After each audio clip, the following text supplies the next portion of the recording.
All right, in today's lesson, we're going to be looking at the speaking section of IELTS test.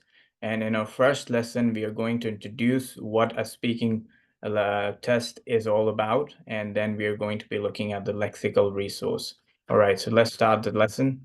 Right, so first we are going to understand how the test works and what is the lexical resource. So you'll be tested on four aspects of your skills, and the first one will be the lexical resource. Lexical resource really refers to your range of vocabulary and what kind of words you use. All right, so the activities that we're going to look in this lesson is going to be IELTS speaking section quiz.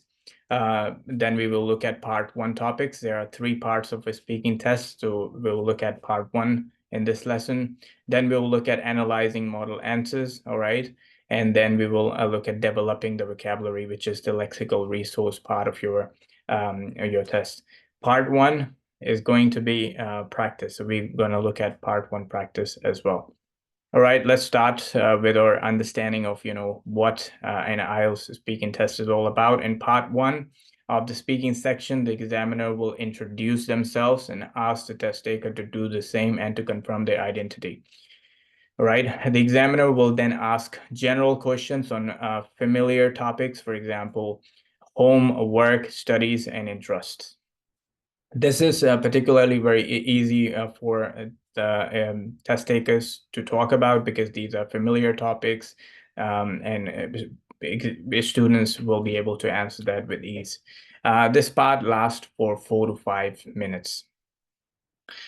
So let's look at some of the IELTS section that you already know. Let's test your understanding of what you know about the IELTS speaking section.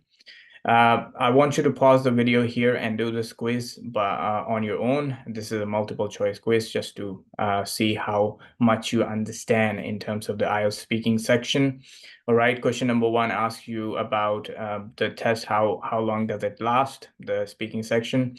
There are how many parts, okay? In the first part, you will be asked on what type of topics.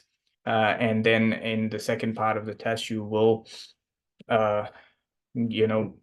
choose your own topic to talk about, or you'll be given a topic. And in this part, what you have to do, you've got three options there. You will then talk for a maximum of how many minutes you need to talk for. In the last part of the test, you will would you discuss questions based loosely on part two. So just check your understanding there, and the test is recorded for what purpose. All right, so pause the video here, do this exercise on your own, and when you come back, then we will review the answers. All right, I hope you had a chance to do this exercise on your own. Let's look at the answers. So the test lasts for about 14 minutes. All right, it's between 11 to 14 minutes. So that's the length of the test. There are how many parts? There are three parts, okay? There are three parts, part one, part two, and part three. In a first part, you will be asked on what topics. So the answer is A, everyday topics like home, hobbies, interests, and etc., etc. In the next part of the test, you will the answer is C. You will be given one topic to talk about. In the next part, which is part two, you will be given a topic to talk about. In that part, you will have how many seconds to talk about? The answer is C. You will have 60 seconds to prepare. All right. Then you will then talk for a maximum of how much time you will talk for. In question number 6, the correct answer is B, which is 2 minutes. You will talk for 2 minutes. 1 minute for preparation, 60 seconds for preparation, and then 2 minutes for your actual time where you will be talking. In the last part of the test, you will, what's the answer there? 7 is A, discuss questions based loosely on part 2, right? So in the last part, which is part 3, you will be talking about part 2 topics, right? But you will be expanding. The examiner is going to ask you a lot of questions. It will be back and forth discussion, and you will be answering and explaining further, expanding your part 2. The test is recorded. So the correct answer here is C, in case it needs to be remarked. All right. So a few ideas here. Length of the test is 11 to 14 minutes. There are 3 parts. Part 1, questions on personal everyday topics. It lasts from 4 to 5 minutes. Part 2, a 2-minute talk on a given topic, a 1-minute preparation time. So this lasts about 3 to 4 minutes. And part 3, a discussion based on the topic in part 2, the same topic that will be given to you, in which candidates will be expected to express opinions, to speculate, and to discuss on a more abstract level, which will last from 4 to 5 minutes. The test is recorded in case a candidate's performance needs to be remarked and for monitoring examining standards. Right, let's move on to activity 2, part 1 topics. What are the topics that you can get?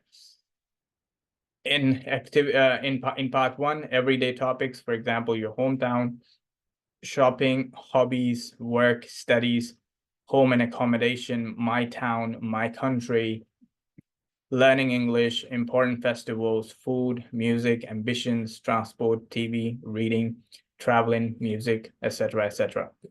And all of these topics you're familiar with, so it will be easier for you to explain compared to part 2 topics, which will be unfamiliar topics, and that may pose some challenges to you.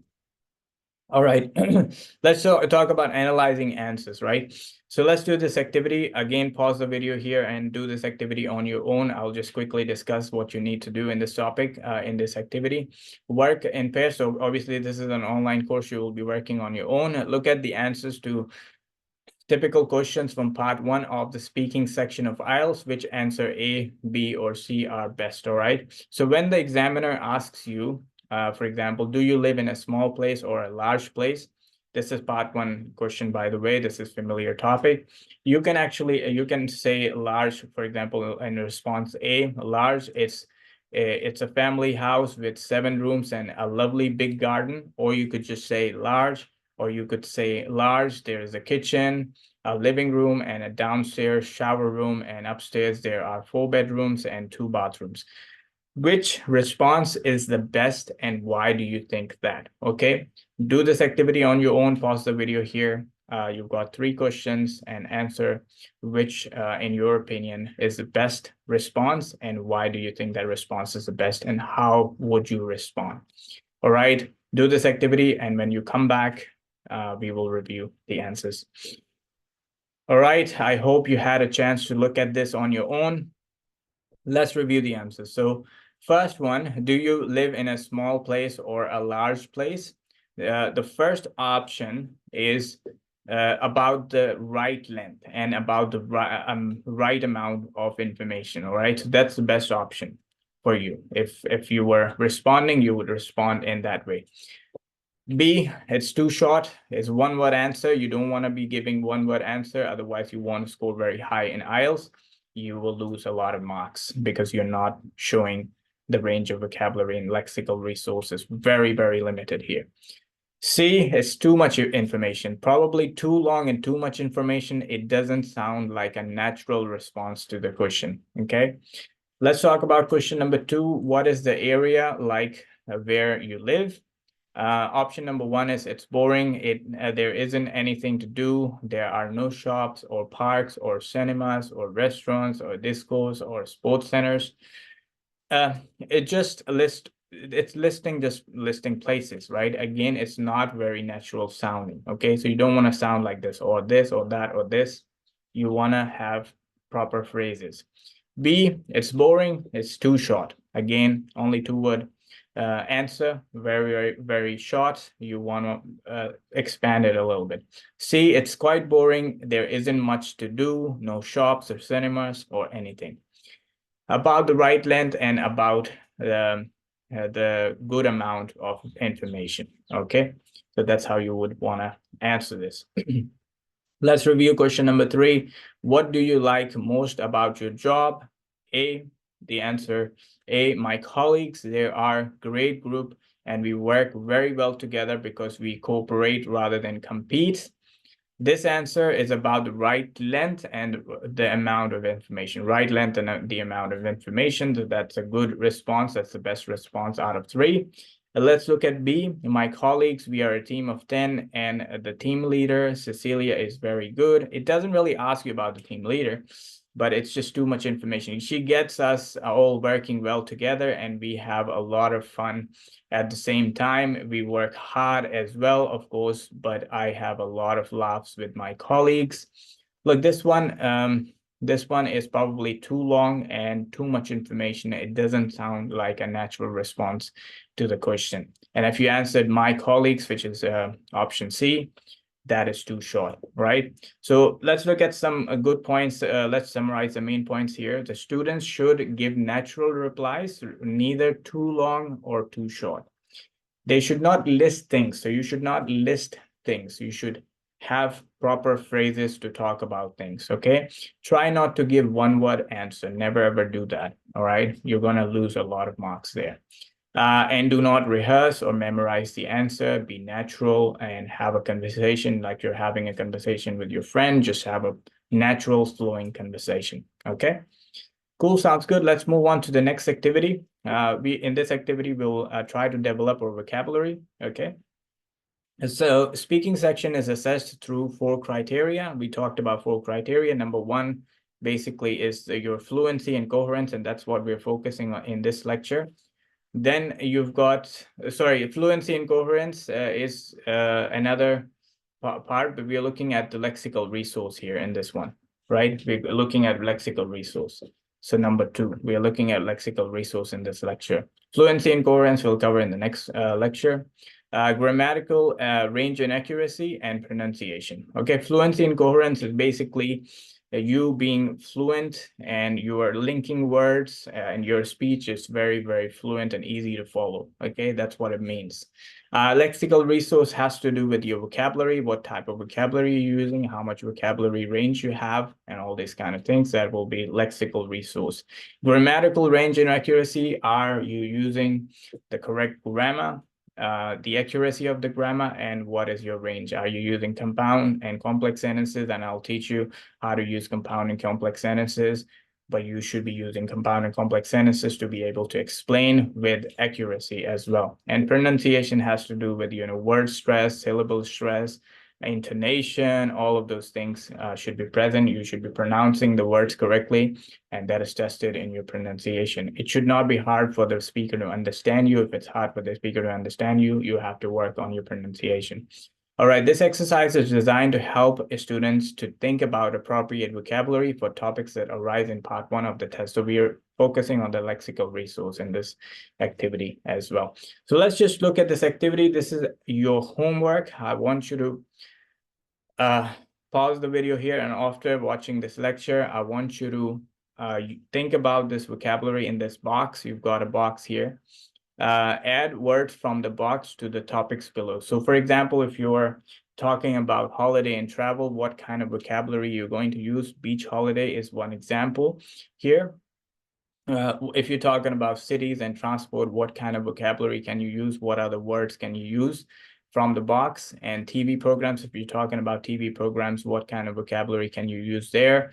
Type of novels, what kind of vocabulary can you use there? And work, if you're talking about work, what kind of vocabulary can you use from the box? So this is a homework activity. When you finish watching this video, I want you to work on this on your own and think about the vocabulary that you're going to use, okay? And try to use that in your exam as well. All right, a few things I also want to give you as homework.